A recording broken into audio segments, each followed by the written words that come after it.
My name is Joe Santulli, and I am a director at the Video Game History Museum. The museum itself does not actually exist, but in our minds.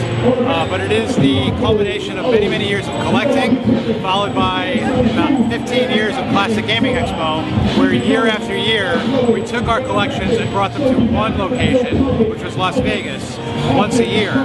After years of that, people were saying to us, well, why don't you find a place where you can put all this stuff and we can come in every day. So we're now working on this. We have a non-profit organization. We started in 2010, and we're here at E3 to raise some awareness and maybe raise some money for a permanent physical location. So what are the type of items you guys are showing off at the Video Game History Museum?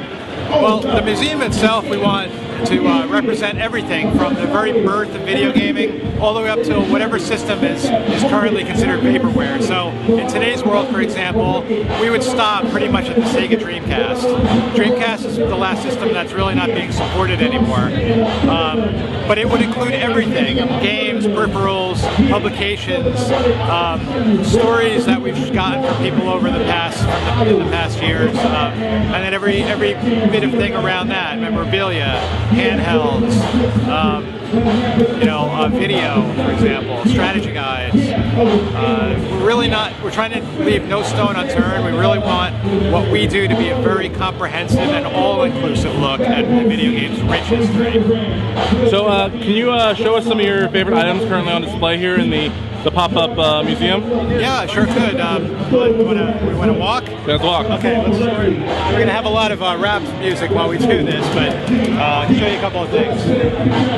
I guess we can start right here since it's close. Look over here, this is a personal game programmer. Which is some piece of hardware / software written by Answer Software for the Atari 2600 system. Now, people today can definitely relate to the Game Genie, that might have been everybody's very first cheat device. Well, Game Genie let you cheat by jumping faster, having unlimited lives. The PGP-1 was the same exact thing for the Atari 2600. It allowed you to get into the code and make changes so that you could be invincible, or change the colors, or make little tweaks to the sound. It actually was really the first device that allowed you to change the game as it was programmed. Definitely one of my favorites, and very, very hard to find. This is a really good one, actually.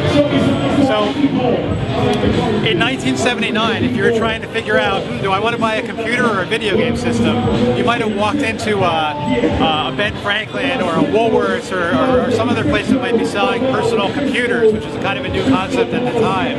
And you might have stumbled into this really cool Atari Home Computers kiosk.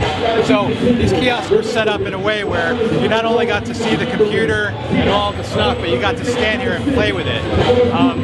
I would say very few people that walked into a store like this thinking maybe I'll buy a computer would walk away and not buy the computer, because it's just too cool. In fact, we love this. We bring it everywhere we go, no matter how heavy it is, just because it reminds us of that real prime time in gaming where everything was very new. It'll be a little quieter here too.